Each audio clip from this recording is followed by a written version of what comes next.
That's always good news to start a presentation with, that we're not going to miss food.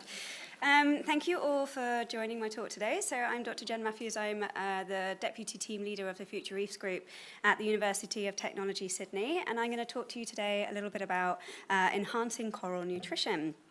So just like you and I, corals require optimal nutrition to thrive and survive. And this is a very simplified version of coral nutrition, but essentially corals can acquire nutrients from the seawater and from sediments, and as through heterotrophic feeding. And as well, they have unique symbioses with a diverse range of microorganisms that they also acquire a lot of nutrients from, including algal symbionts and bacteria. And when environmental conditions change, so do the nutrition requirements of the coral.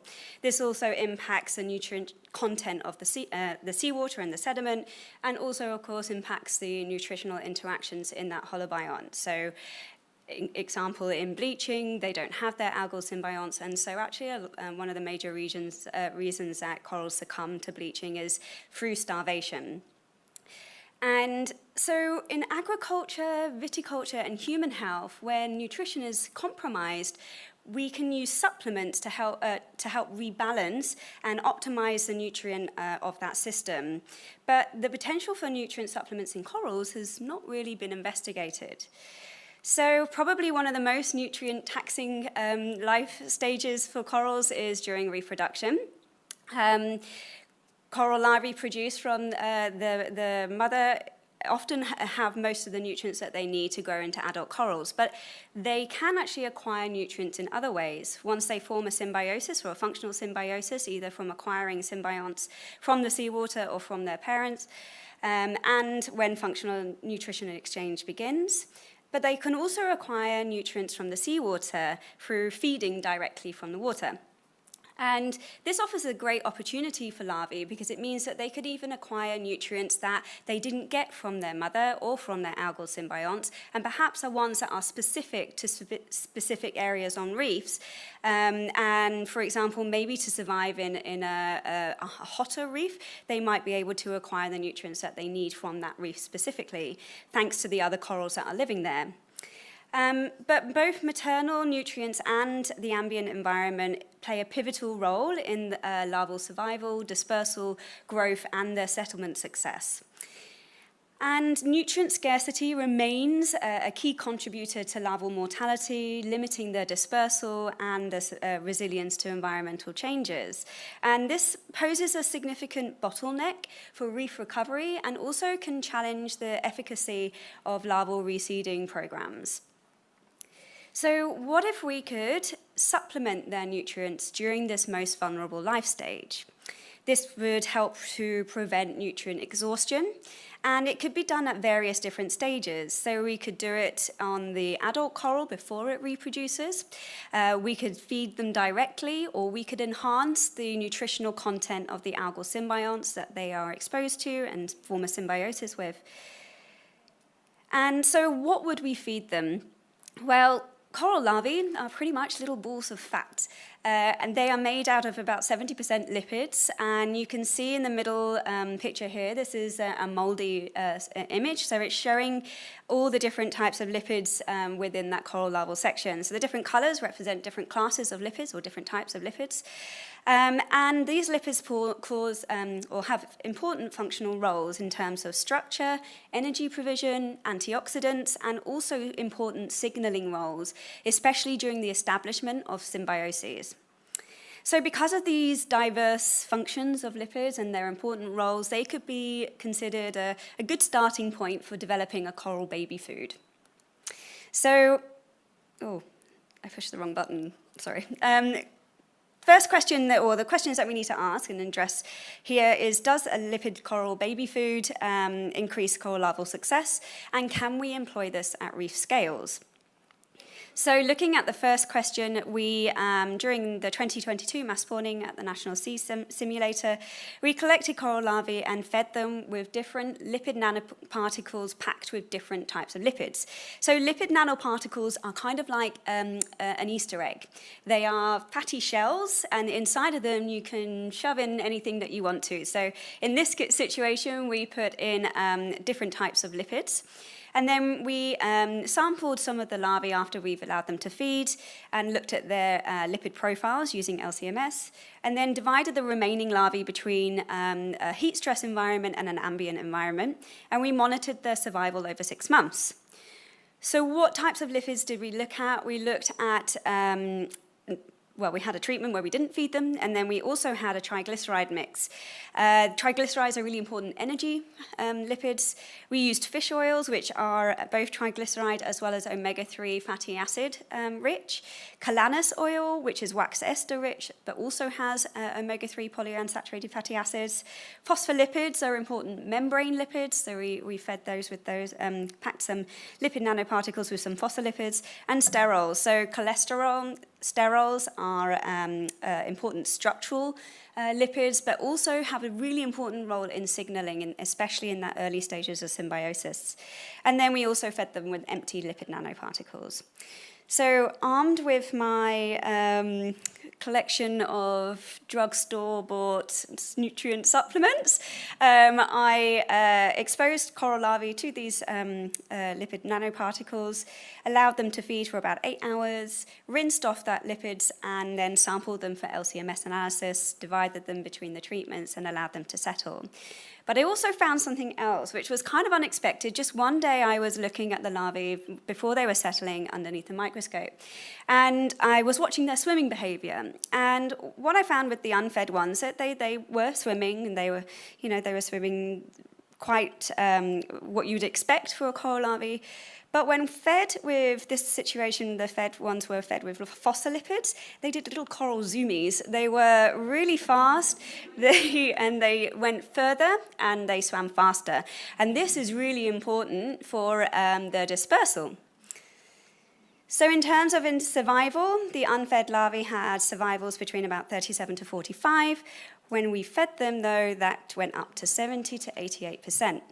That depends on the lipid composition. So when we turned up the heat, what we found that the unfed larvae had a survival of about 30 to 39, whereas the fed larvae was still around 60 to 65%.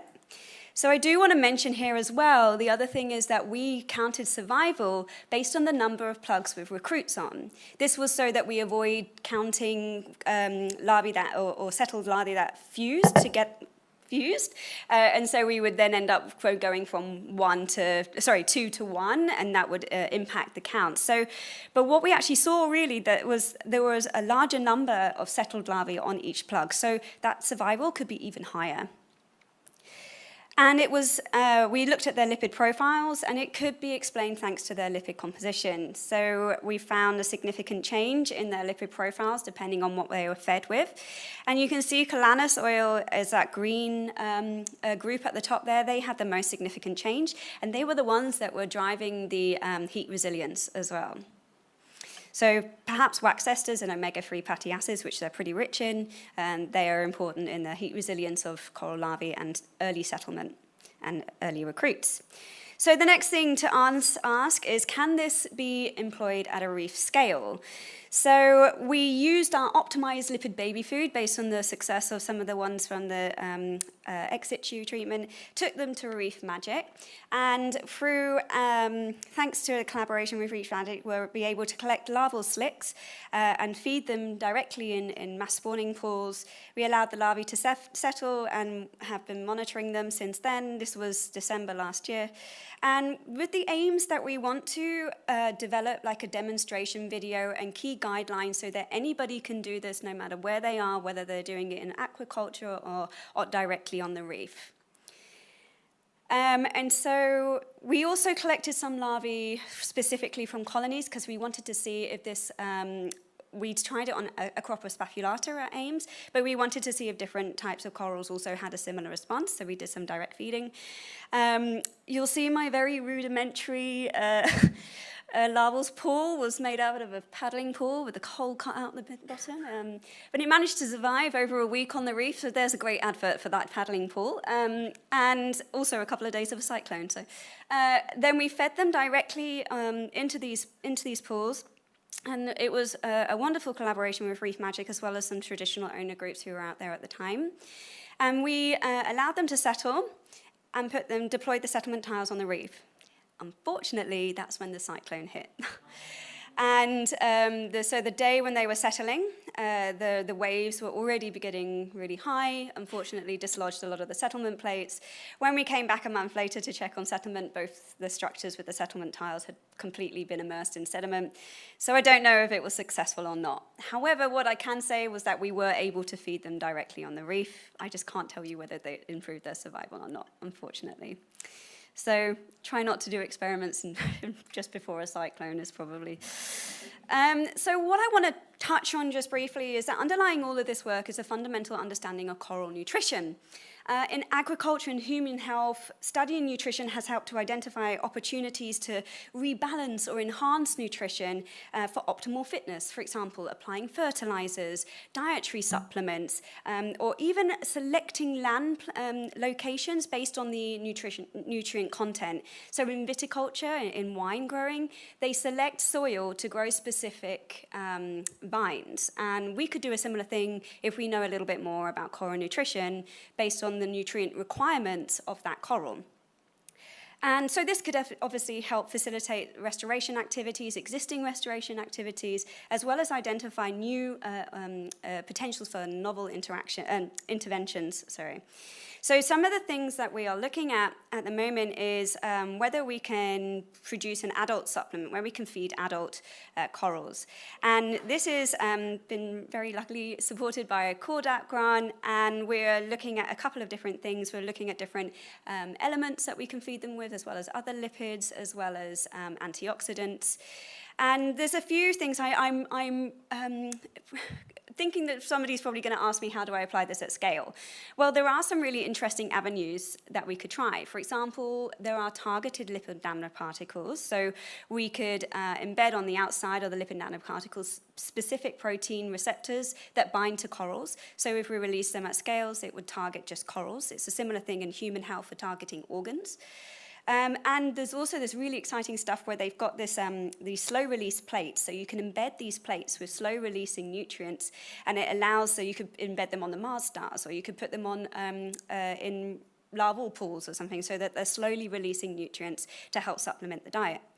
Another thing that I should mention that we did at the time of the experiment at Ames was we also looked at whether we could enhance the nutritional content of the Symbiodiniaceae and whether that transferred to any differences in the translocation of nutrients. So that research is coming out soon. But we could use a little bit more information on coral nutrition to help identify areas with that optimal resource availability. Particularly as environments change, there may be different requirements of different nutrient requirements of corals, and maybe we can locate specific reefs that have those nutrient requirements, and they could be targeted for restoration. As well, something that we're doing at the moment, which I'm really excited about, is in collaboration with Reef Magic still, we are looking at nutrient biomarkers as diagnostic tools. So we're developing what's called a reef e-nose. So they use a similar thing to detect, for the early detection of forest fires. They've identified the chemical compound that is kind of released just in those early stages. So what we're doing over the next couple of months is monitoring the volatile gases or volatile chemicals that are released from a recovering reef, hoping to identify a shift in the chemical profile that we can then use to inform what would be an early sign or early signal of stress on a reef, even before we're seeing the symptoms of bleaching. So that would be a really cool thing that we're looking at, and hopefully will produce a really interesting finding and maybe a reef e-nose. So I just want to say thank you so much. It was a multi-partner, multiple people project, but also importantly, I want to recognize Pure Ocean for their funding, without whom this wouldn't have been possible. And thank you to all the collaborators and for you guys for listening today.